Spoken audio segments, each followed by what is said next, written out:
سردار ہو گئے ہیں. دیکھیے دادا نے اہل سنت کے بہت بڑے عالم دین گزرے ہیں جنہوں نے اپنی ایک کتاب لکھی ہے جناب المودت. قاضی سلیمان نقشبندی سلسلہ ان کا حنفی بھی ہے کنجوسی بھی ہے. انہوں نے اپنی کتاب جناب المودت میں لکھا ہے.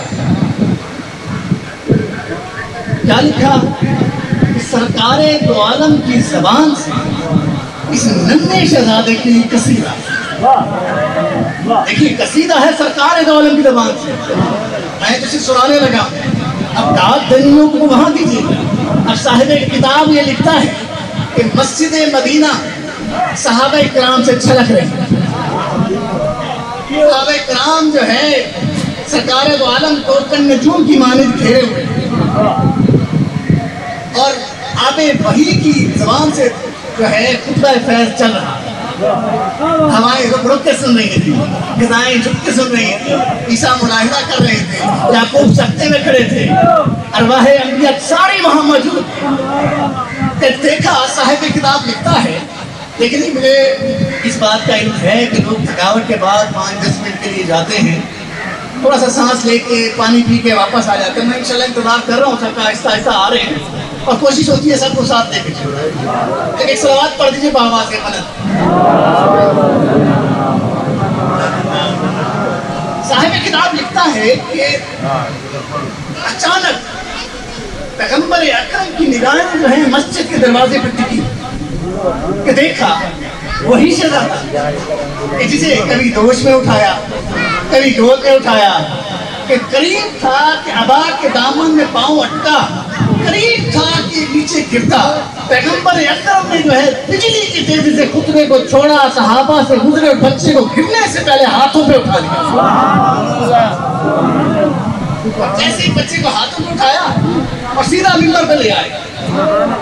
پہلے تو خطبہ دے رہے تھے, اب خطبے کا آغاز یہاں سے کیا. یہ وہ قصیدہ ہے جو پیغمبر اکرم کی روانی ہے. اب خطبے کا آغاز کہاں سے کیا؟ یا ایھا الناس ھذا حسین. دیکھیے نام حسین کو اٹھایا ہوا. یا ایھا الناس ھذا حسین فاعرفوہ. لوگوں اچھی طرح پہچان یہ میرا حسین, اچھی طرح پہچان یہ میرا حسین ہے. منصروح ہو کہ جب کبھی اس پر مشکل پڑے تو تم پہ واجب ہے کہ اس کی مدد کرو.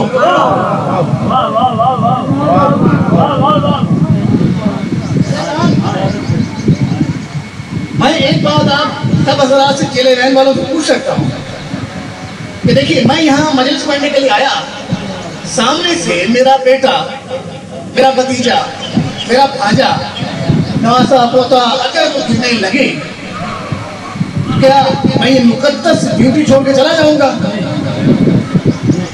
وہ کیا یہ کا ہوں کرتے ہیں؟ نہیں. تو جو کام مجھ جیسے گناہگار کے لیے شایان شان نہیں ہے, 1.25 لاکھ انبیاء کے سردار کو کیا ہو گیا؟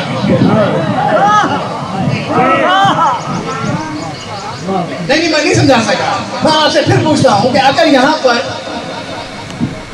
قرآن پاک رکھا ہو اور ہوا کے جھونکے سے وہ گرنے لگے, اب میں علماء کرام سے فتویٰ چاہتا ہوں کہ میں اپنی تقریر کو جاری رکھوں یا گرتے ہوئے قرآن کو بچاؤں؟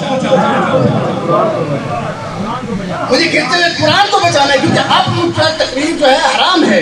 اگر جاری رکھوں گا تو مجھے جو ہے فتوے جاری ہوں, مجھے کفارہ ادا کرنا پڑے گا. یہی پیغمبر اکرم کا طرز عمل بتاتا تھا کہ عام بچہ ہوتا, عام نواسا ہوتا تو نہ جاتا.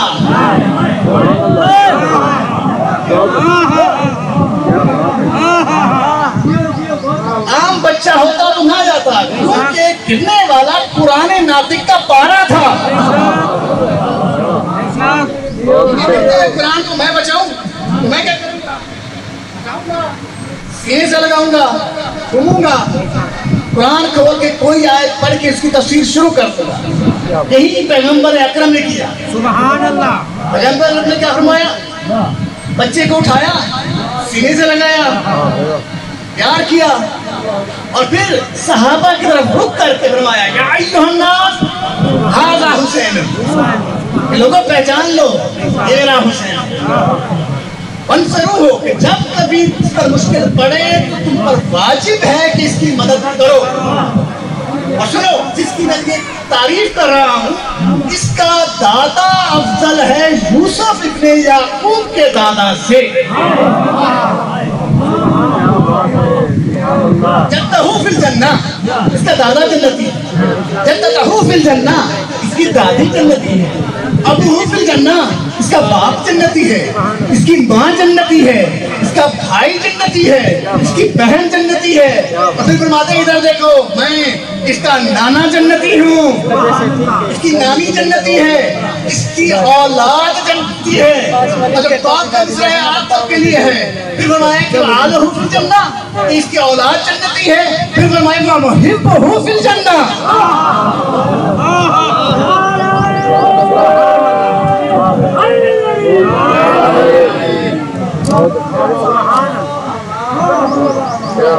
لبیک یا حسین، لبیک یا حسین، لبیک یا حسین، لبیک یا حسین، نعرہ حیدری۔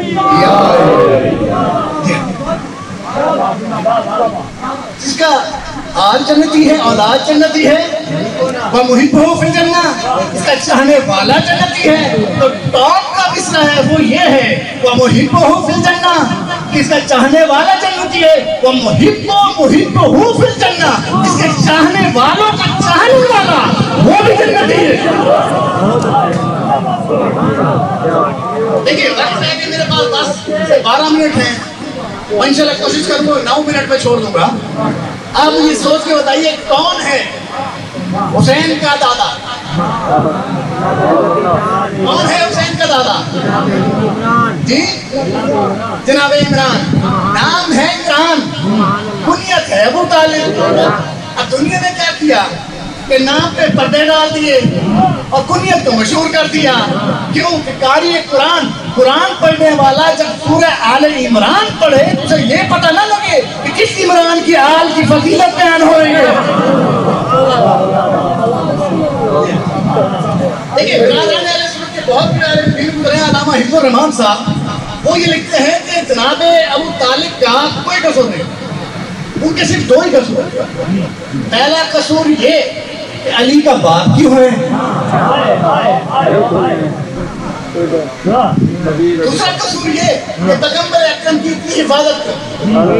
دیکھیے پہلا اعتراض تو یہ ہے کہ علی کا باپ کیوں ہے، تو یہ اعتراض تو ڈائریکٹ اللہ پہ بنتا ہے، تو اللہ سے جا کے پوچھو جو ہے نا وطن تھانے، یہ اس کے اختیار کی بات ہے نا۔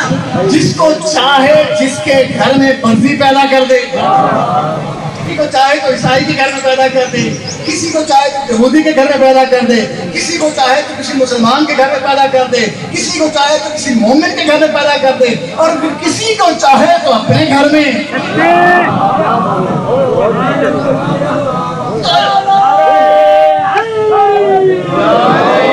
یہ اعتراض اگر کرنا ہے تو اللہ پہ کرو۔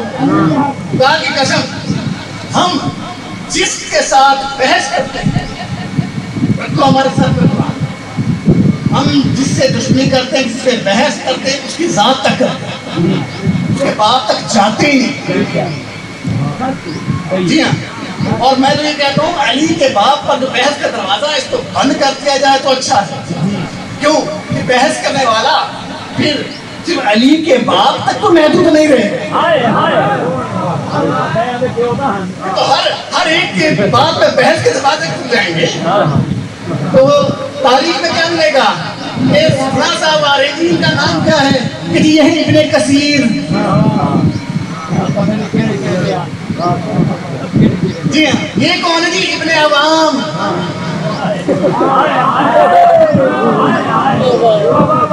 یہ صاحب کون ہے کہ جی ابن مسافر۔ یہ بھیا کس کس مسافر سے پوچھیں کہ کس کا بچہ ہے۔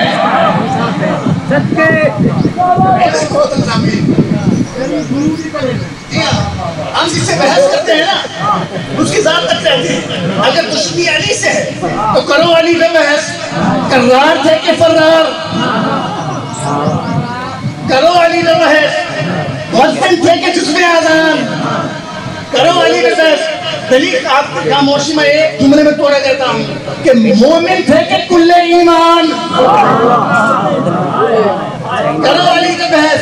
ساری زندگی ایک سورت یاد نہ ہوئی یا ایک رکعت سے دوسری رکعت تک پورا قرآن ختم کرتا تھا۔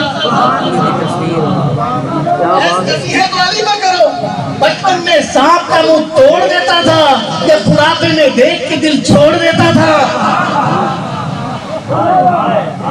بحث کرنے والی میں کرو، دیکھیے۔ اور دوسرا حضرات کے پیغمبر اکرم کی اتنی حفاظت کیوں کی؟ شیب ابی طالب نے بائیکاٹ کے دور میں تقریباً 3.5 سال کا تاریخ کی بات ہے، 3.5 سال کا عرصہ ہے نا، 3.5 سال جناب ابی طالب کبھی سرکار دو عالم کے بستر پہ جناب طالب کو سناتے، کبھی جناب جعفر کو سناتے، کبھی جناب عقیل کو سناتے، کبھی مولا علی کو سناتے۔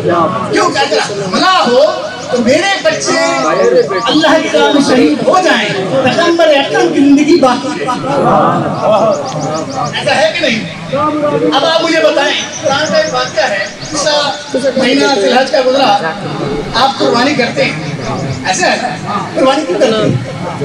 کہ جی جناب ابراہیم کی سنت ہے نا، سنت ہے نا، میرے ساتھ چلیے گا، لے کے چلیں گے۔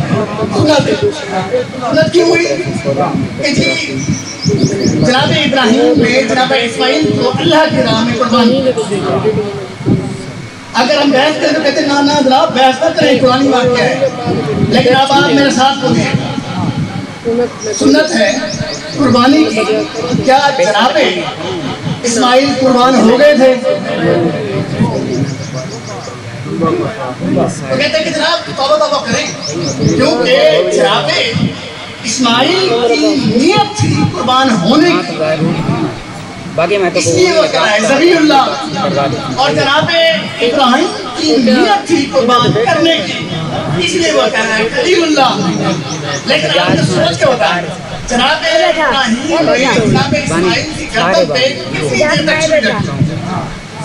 منٹ یا 2-4 سیکنڈ۔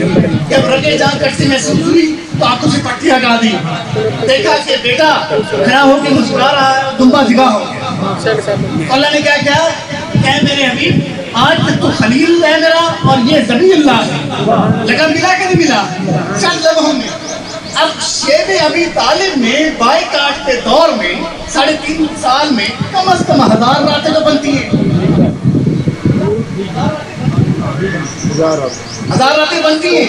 تو آج مجھے پھر کہنے کا حق حاصل ہے کہ جو جذبہ جناب ابراہیم اور جناب اسماعیل کا تھا اس کو کم از کم 1000 سے ضرب دو تو وہ کہلائے گا جذبہ ابو طالب۔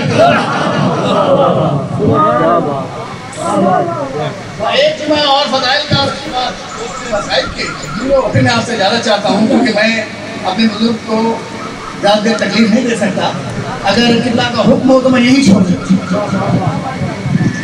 عزیزان محترم، دنیا کے سامنے ہمیشہ انسان اپنے کمال کو پیش کرتا ہے، ایسا ہے کہ نہیں؟ کہ جی میرا باپ فلاں، میرا دادا فلاں، میرا پردادا فلاں۔ کبھی آپ نے یہ سنا ہے کسی نے کہا کہ میرا دادا چور؟ کہیں سنا ہوا؟ میرا پیو ڈکیٹ کہیں سنا ہے؟ نہیں۔ دنیا کے سامنے ہمیشہ انسان اپنے کمال کو پیش کرتا ہے، اور جس جنگ میں بھی مولا علی گئے ہیں تو سینے پہ ہاتھ مار کے فرمایا ہے انا علی ابن ابی طالب،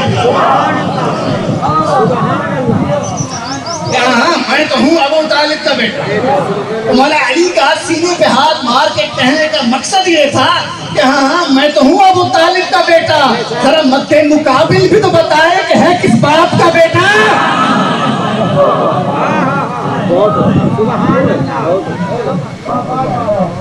بس بیان میرا سمجھ گیا جی۔ دیکھیں اب وقت میرے پاس ہوتا میں آپ کو بتاتا، کیونکہ میرے بعد اگر اتنے بڑے مسائل نہ ہوں گے تو میں انشاءاللہ جو ہے بڑا لمبا لے کے چلتا مضمون کو، ٹائم تھوڑا ہے۔ حضرات محترم،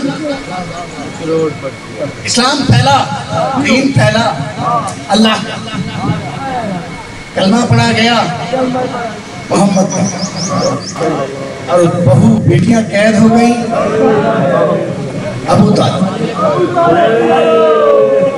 یہ کربلا میں کس کی بچیاں ہیں؟ ابو طالب۔ نو میل تک اس شہزادیوں کو پیدل چلایا گیا۔ آپ پڑھنے والوں سے سنتے ہیں کہ سر پہ چادر نہیں تھی، پڑھنے والوں سے پوچھئے گا کہ سر پہ چادر تو تھی نہیں، کیا پیروں میں جوتیاں تھیں؟ جوتیاں تو چل گئی شام غریبہ میں، مگر واہ علی کی بیٹی کیسے چلی ہوگی؟ زخمی قدموں سے جب دربار میں پہنچی ہے نا، اور دربار میں جا کے قدم رکھا اور زبان مبارک سے نکلا بسم اللہ الرحمن الرحیم، تو پورے دربار میں سناٹا طاری ہو گیا۔ وہاں ایک نابینا صحابی رسول بیٹھا تھا، وہ ساتھ والے کو کہتا ہی مجمع میں علی کہاں سے آ گئے؟ کہتے ہیں علی نہیں ہے۔ آپ پھر کون ہیں؟ آپ بنت علی۔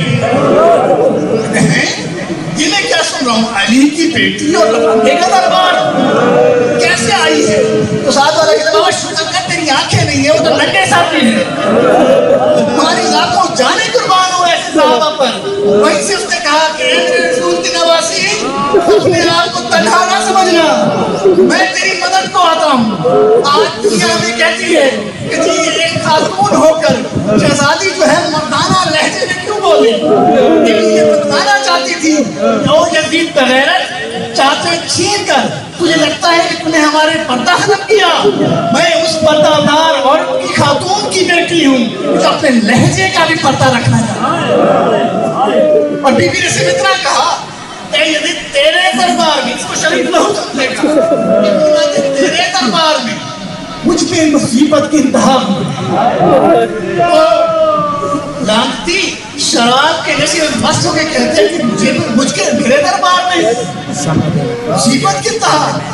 بی بی فرماتی ہے اس سے بڑی مصیبت کیا ہو کہ میں دے دوں اور تم سے بات کروں۔ وہاں دیکھا تو مجمع میں ایک سفید سر والی بس عورت جو ہے اپنا بادشاہ پیٹتی داخل ہوئی، تو یزید نے پلٹ کے دیکھا اس کی اپنی بیوی تھی ہند، تو دوڑ کے اپنے چادر بیوی میں ڈالی اور کہا مردوں کے مجمع میں کیا کرنے آئی ہے؟ اس مومنہ عورت نے چادر کو نیچے پھینکا اور کہا او بغیرت، مجھے اپنی بیوی کے پردے کا خیال ہے، اس کے پردے کا خیال نہیں ہے جس کی ماں کا جنازہ لانتے ہیں۔